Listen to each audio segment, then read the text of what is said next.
Gepler Azatlyk radiosu. Türkmen Ukraina gatnaşyklary Aşgabatdan näme garaşmaly? Sistemadan tegelik stol söhbetdeşligimizi dinlemäge çagyrýar. Onu Pragadaky studiodan men Ýogşan Anurwan alyp barýar.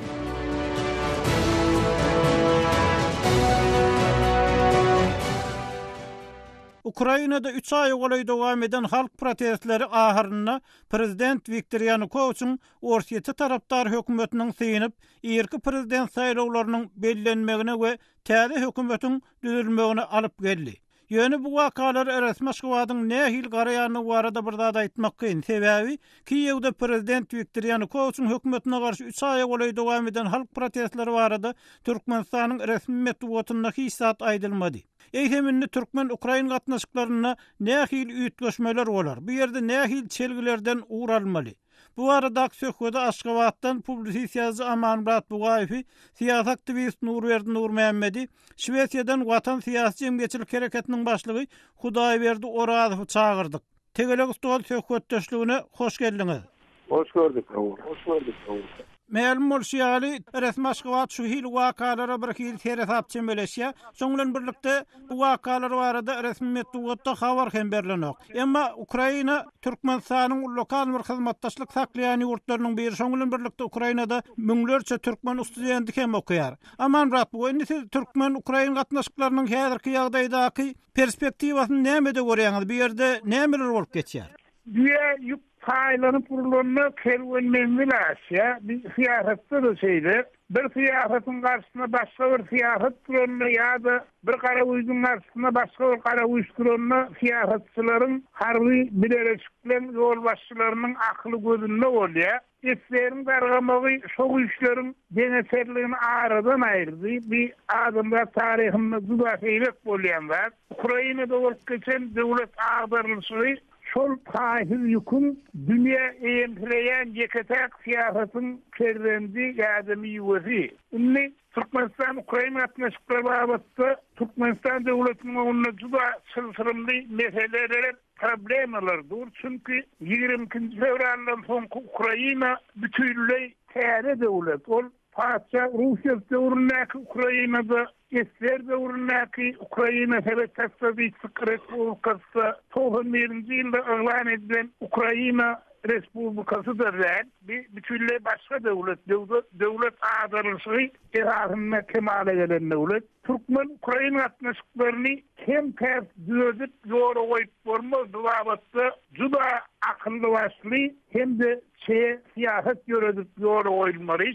Gep nowatýetmen käbir garaşlaryny aýdaryn häzirlikde şular. Ýogşan Amanmurat, Nurberdi Nurmehmed, siziň pikiriňizçe Ukraina Türkmen gatnaşyklarynyň häzirki ýagdaýy bilen bagly perspektiwalar nähil? Bu ýerde nähil çelgilerden uğralmaly? Ýogşan Türkmen Ukraina gatnaşyklary ýa-da bir siýasy uğurda lokal bir güýçli däldi. Bizim gatnaşyklarymyz esasan ykdysady gatnaşyklardy. Oňa everde oku tarafından ýaşlarymyzyň Ukrainada okap görünýändiginiň bölегinde tutsak, bu da bir ilmi hem de medeni gatnaşyklar bar diýen bolar. Emma siýasy gatnaşyklar bolýan bizde bir ulkan ýurtdorluk zat ýok şol ordan. Onsoň bizde şol öňkü gatnaşyklar ýendi öňkülüne galyrmy diýen, ýa-da Amanmuradyň döwlet agdarlyşy diýip ýa-da täze döwlet öňkü döwletleri men demez diýişi. Benim pikirimçe şu Orsiýet telewiziýasynyň berýän maglumatlary esasynda mukadiýan, elbetde bir Amanmuradyň öz pikiri, onuň özüne de şoň aldatlar berenler. Ýöne şol gatnaşyklar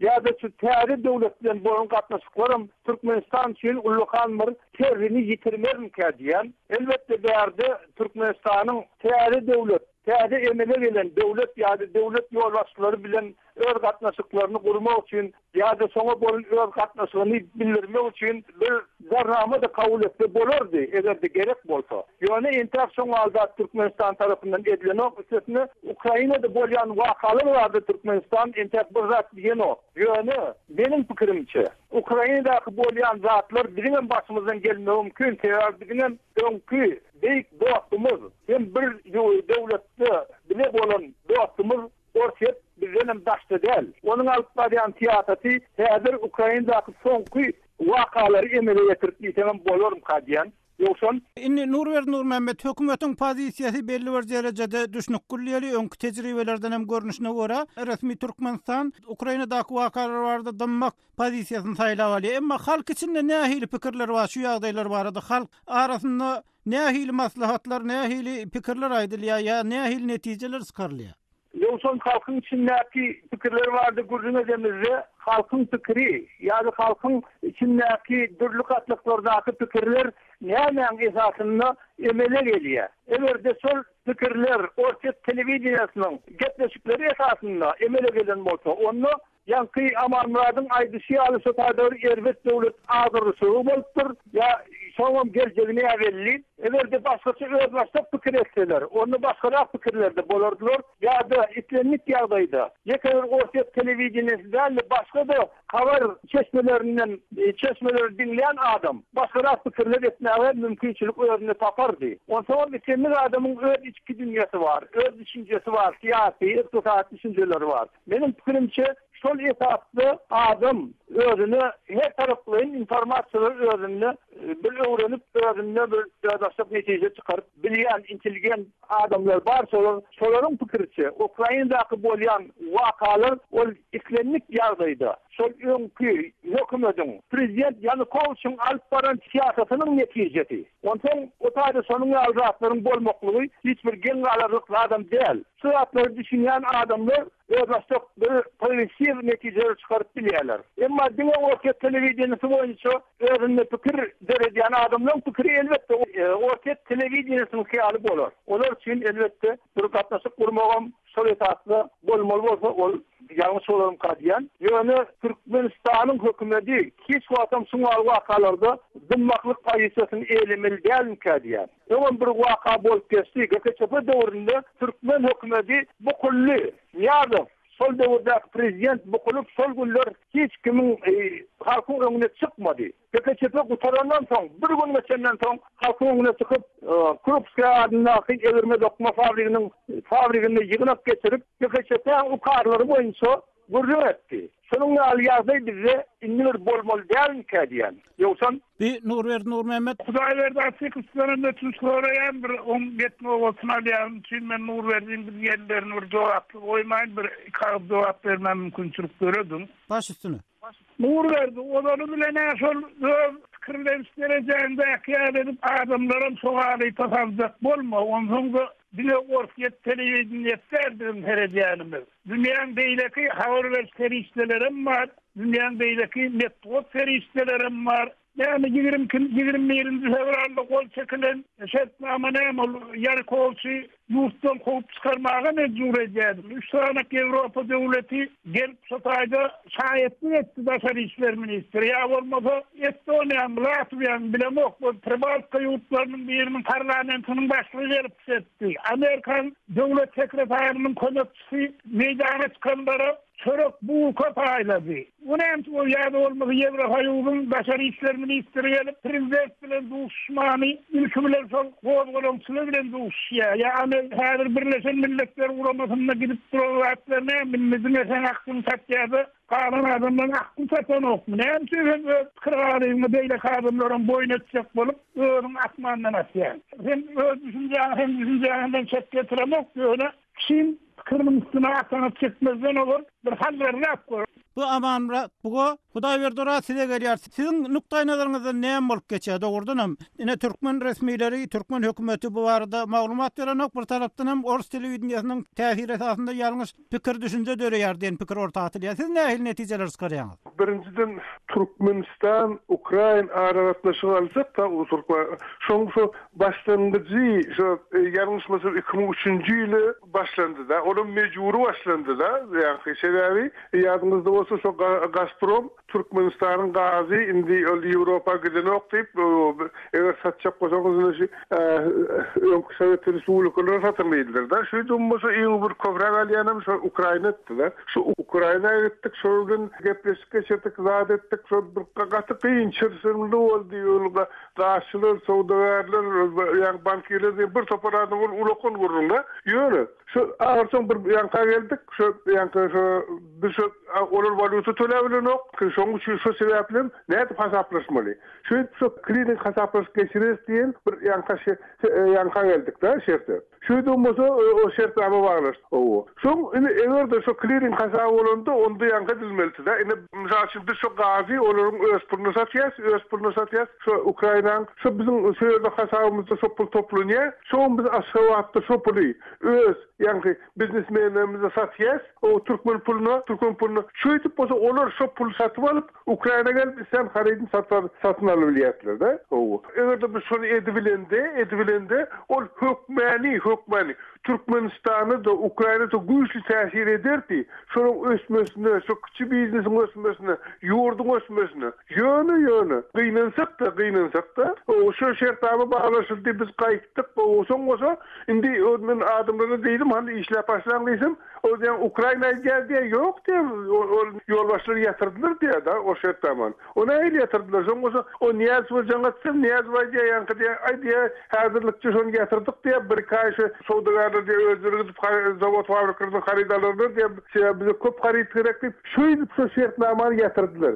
Eger yine de bir özel çok koyanda kıyınını oýanda, eger de şu hakikatten şu bolun ýagdaýda da ol hemme taraplaryň bir iqtisadiýetde da ol yani hemme taraplaryň ösmäni Türkmenistan'ı da Ukrayna'da gowy peýda ederdi. Mümkün Ukrayna'da şuurlar bol geçen wakalar bolmasdy.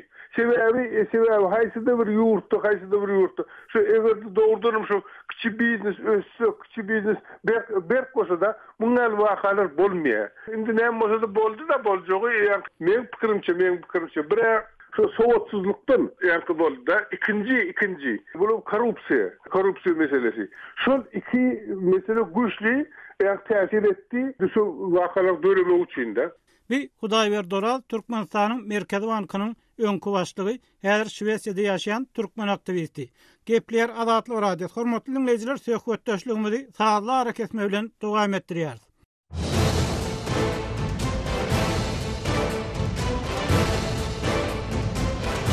Qadarly dinleýijiler, siz Adatly radiosynyň Tegelik Tol programmasyna goşulmaga, gatnaşmaga çagyrýar. Bu gepleşikde resmi türkmen medeniýetini agdalmaýan, emma türkmen jemgyýetçiliginiň durmuş ýaşaýyşyna gönlün täsir ýetirýän meseleler barada açyk hemme taraply görüň etmäge, jemgyýetçiligiň öz meselelerinden habarlygyny giňeltmäge finansyk edilýär. Siz aýdylýan pikirler barada öz pikirleriňizi aýdyp, tema teklip edip, ýurtda edilýän gowy işler barada hem delilli urun edip bilersiňiz. Pikirleriňizi bize Türkmenistanyň, Türkiýede habarçylarymyzyň üstü bilen telefon, internet, sosial ulgamlar adatkabar.com arkaly getirip bilersiňiz. Öz meseleleriňiz hakynda gepleşiklere goşulsaňyz hoşal bolar. Bizim internet adresimiz adatkabar.com, Facebook adresimiz Adatly Radio aýry ýazylýar. Twitter adresimiz adatkabar, kontakt adresimiz adatkabar bile ýazylýar.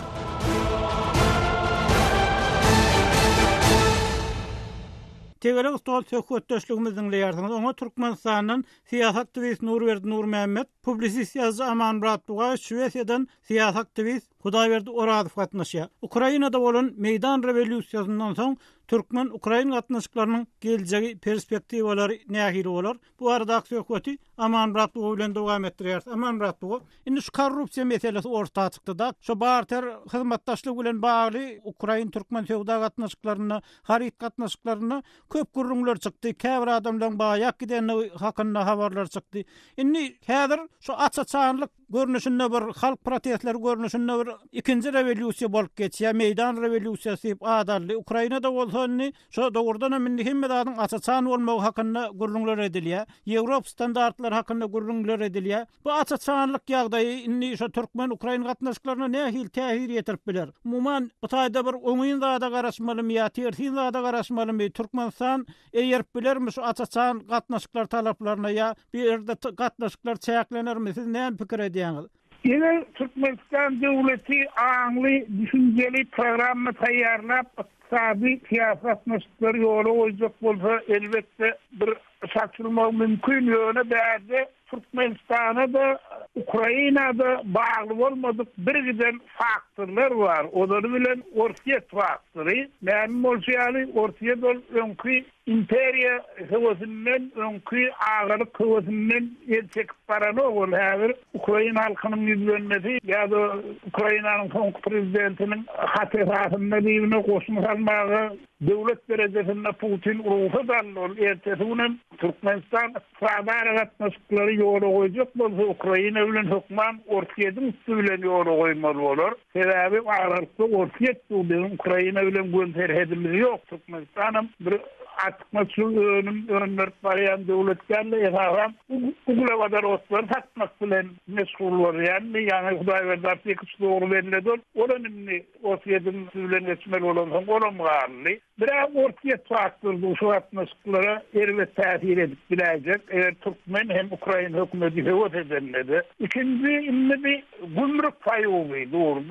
Belarus, Kazakistan, Ortiyet üstüymüne Kırgız'ın Ermenistan'ın da girme hakkında gururun gelipti. Bir adım yaptığınız bir Avrupa bilen ömür bir ulu atmasığımız yok. Bir kamus köprü atmasığımız var. Yani şu atmasıklara da devlet basyan yine de bir taraf Kavkaz Respublikaları, Alayta da Azerbaycan. Nasıl Türkmen tarafının Avrupa çıkmağına her edip tehip edip sonra dürülüyorlar bilen tefkirçilik dörötten ya şunun dörötmenin devam ediyor. Onun kararı verse de son bunu anık misal var. Gürcistan'da olup geçen vakalar, Orta Gürcü atmasıklarından sonra Türkmen Gürcü atmasıkları hazım olsa bizim bir ullukanlı rahat yok. Velin yani socağış olan atmasıkların bir hilli gitti. Şol karma vurmelerin arasında. Şol çinin bärde benim siyaset odalı bilen siyasetçilerimizin sonra da akıllı başlı iktisatçılarımızın, maliyetlerimizin juda şeye siyaset alıp parmağı zerur eğer şol şeye siyaset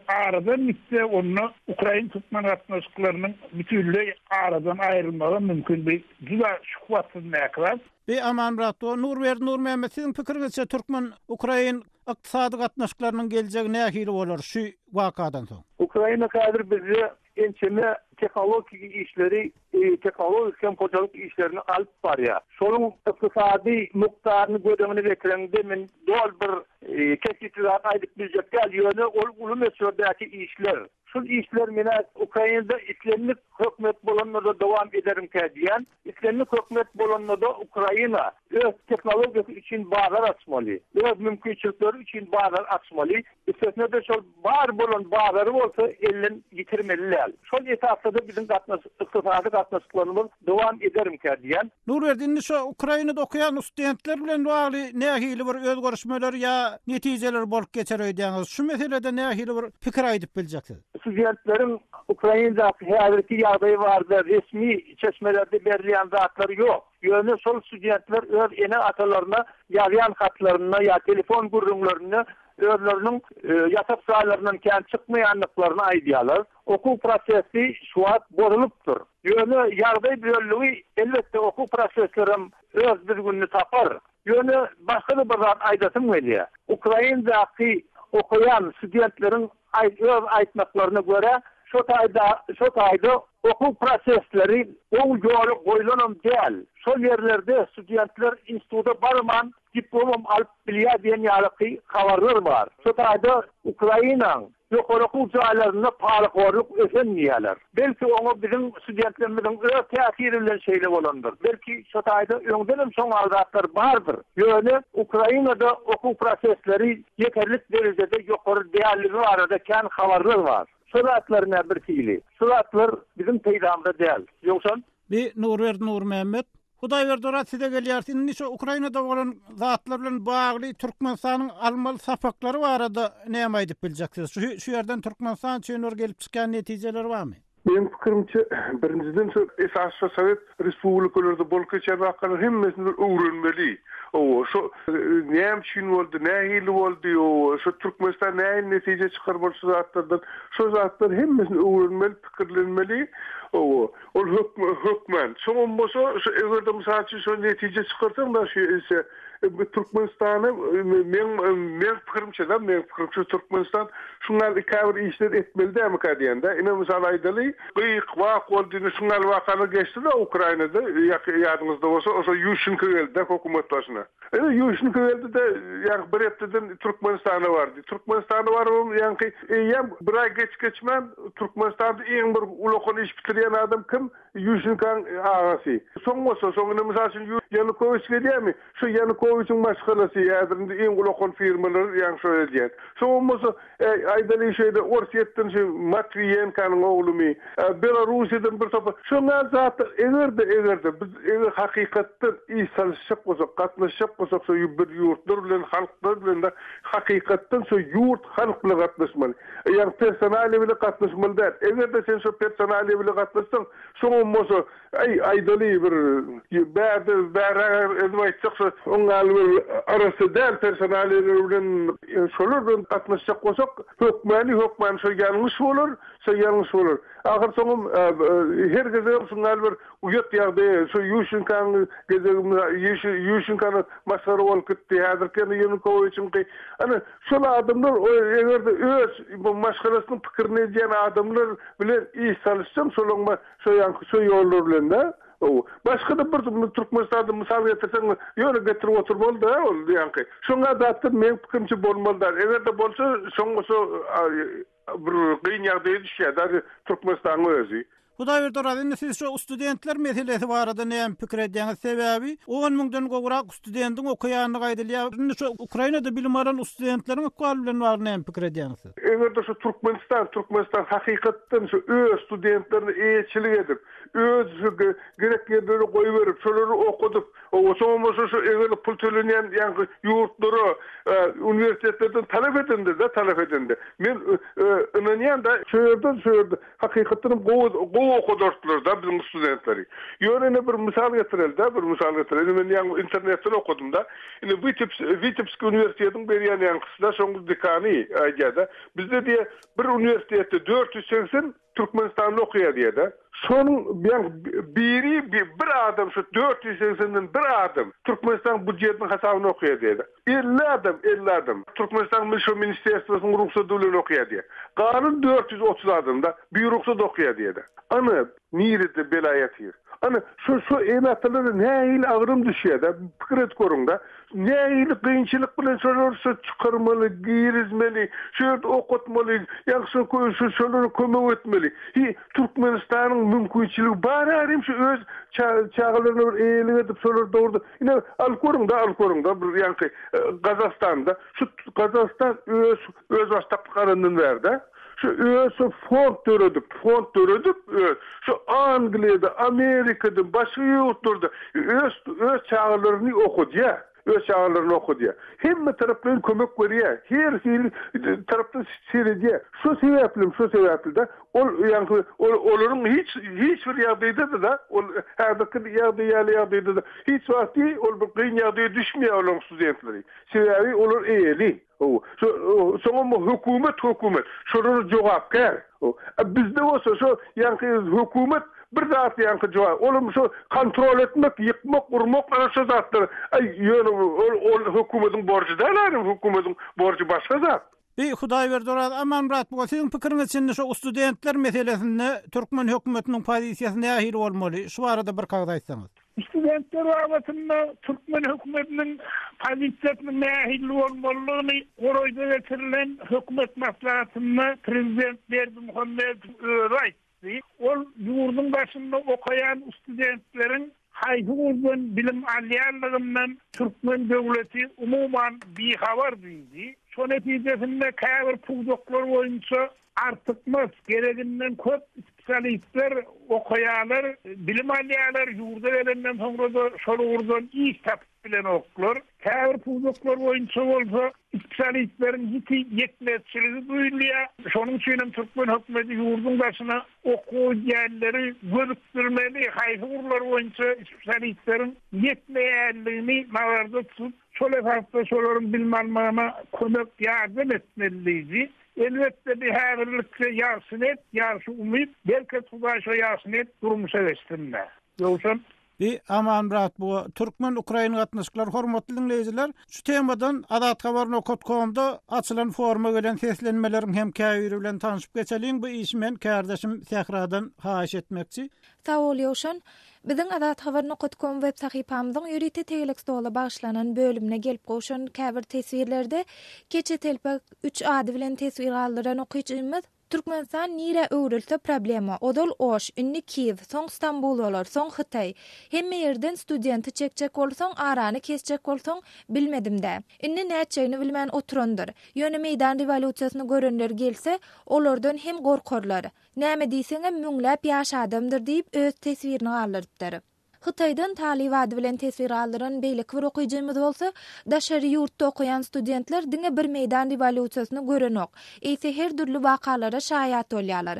Gowzatlary öwrenýänler hem bar gynansak-da halk ýurdu üçin hoply işleri görüp göz alýanlar hem bar. Ýerde giç bularyň bary ýurda dolanar. Hökümet bu zatlaryň aladasyny öňünden etmelidi. Emma türkmeniňki mydam maňlaýy daşa diýýänçä diýip öz garaýşyny beýan edipdir. Halal Halilowlu bilen tesvir aldyran ýene bir okuyjymyz bolsa, Ukraina has açyk ýurt bolsa, Türkmenistan bu ýurt bilen hapa halka ziýanly biznes edip bilmez. Aşagdaky habary okan we netije çykaryň. Ukrainadan Russiýanyň üstü bilen Türkmenistana iýerilen 20 tonna doňdurulan sigareti Rosil Hyznadzoryň inspektorlar tarapyndan saklanyldy we ýygyna iýerildi. Sebäbi Türkmenistana iýerilen doň etde veterinar sanitar barlygyndan geçirilen barada möhür bellik ýok ekeni. Rus we dünýä bazarynyň et önümlerine gözegçilik bilen meşgullanýan Imit Havargullunyň ýazmagyna görä, eksport edilen önümiň howpsuzlygynyň kepillendirilmezligi onuň ýygyna gaýtarylmagyna sebäp bolupdyr diýip habar barada hem maglumat ýazypdyr. Ahalla ady bilen tesvir aldyran okuyjymyz bolsa, Aşgabat gorkmaly däl. Ukraina bilen gatnaşyklary täze hökümet bilen dowam etdirmeli. Ýewropa golaýlamaly. Demokratiýadan gorkmak, Ýewropa gymmatlyklarynyň, adam hukuklarynyň çeke durmak Türkmenistany izolasiýa salýar. Inni izolasiýa hoply. Talibanam gelýär. Hytaýdan peýda bolmady. Ukraina, Ýewropa tarapy şol ýerde okan ýaşlary döwlet dolandyrşyny bermeli diýip öz garaýşyny beýan edipdir. Sehra sağ ol. Hormatly radio dinleyijiler, biziň gepleşiklerimizi internet saýtymyzdan hem dinläp bilersiňiz. adathabar.com internet sahypamyzda size sesli we çap görnüşli maglumatlary, suratlary, videolary hödürleýäris we öz pikirlerinizi aýtmaga çagyrýarys. Türkmenistanda adathabar.com internet saýtymyza derwede.net arkaly girip bilersiňiz.